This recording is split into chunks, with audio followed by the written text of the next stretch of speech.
നമസ്തേ. പല നക്ഷത്ര ജാതകരും ഇന്ന് അനുഭവിച്ചു കൊണ്ടിരിക്കുന്ന പ്രശ്നമാണ് വിവാഹ തടസ്സം.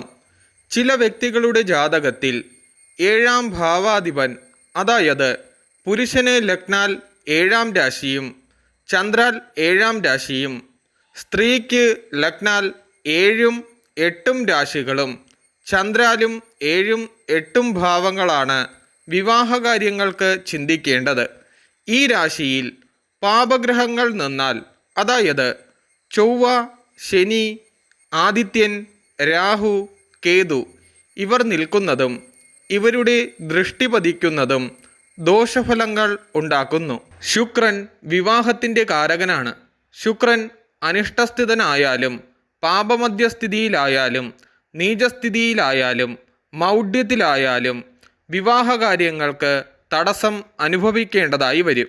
ഓരോ വർഷവും ഓരോ നക്ഷത്ര ജാതകർക്കും വിവാഹയോഗമുണ്ടാകുന്നു. ചാരവശാൽ ഏഴിൽ ശുഭഗ്രഹങ്ങൾ വരുന്ന കാലത്തോ ഏഴാം ഭാവാധിപൻ വരുന്ന കാലത്തോ ജാതകത്തിലെ ദശാപഹാര കാലത്തോ വിവാഹം നടക്കാം.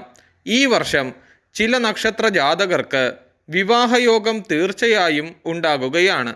ആരൊക്കെയാണ് ആ നക്ഷത്രക്കാരെന്ന് നമുക്ക് മനസ്സിലാക്കാം. ധനുക്കൂറിൽ ഉൾപ്പെട്ട മൂലം, പൂരാടം, ഉത്രാടം കാൽ ഈ നക്ഷത്ര ജാതകർക്ക് കഴിഞ്ഞ 4-5 വർഷക്കാലം വളരെ കഷ്ടപ്പാടുകളും ദുഃഖങ്ങളും നിറഞ്ഞതായിരുന്നു. വിവാഹകാര്യങ്ങളിൽ തടസ്സവും വിവാഹം കഴിഞ്ഞവർ പിണങ്ങിക്കഴിയേണ്ട അവസ്ഥയുണ്ടാകേണ്ട കാലഘട്ടവുമായിരുന്നു.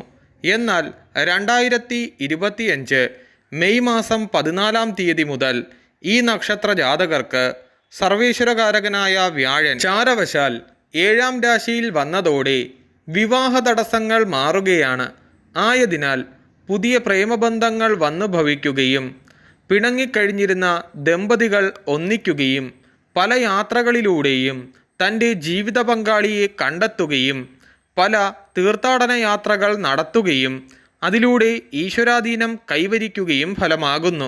ബന്ധുക്കൾ വഴി ചില ആലോചനകൾ വന്നു ഭവിക്കുകയും ഫലമാകുന്നു.